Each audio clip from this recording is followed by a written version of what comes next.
عرش سے فرش تک مقبولیات کیسی ملتی ہے؟ رسول اللہ صلی اللہ علیہ وآلہ وسلم نے فرمایا، جو انسان مسلسل اللہ کو راضی کرنے پر لگا رہتا ہے تو پھر ایک وقت آتا ہے کہ اللہ تعالیٰ جبرائیل علیہ السلام سے فرماتا ہے، میرا فلاں بندہ مجھ سے راضی کرنے کے لیے گوشاتا اور اب اس پر میری رحمت ہو چکی ہے۔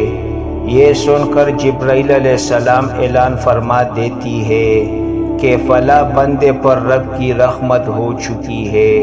پھر یہی جملہ عرش اٹھانے والے فرشتے، ان کے ارد گرد والے فرشتے اور یہاں تک کہ ساتویں آسمانوں کے سارے فرشتے دہرانے لگتی ہے، اور پھر یہی بیانیہ زمین میں اتار دیا جاتا ہے۔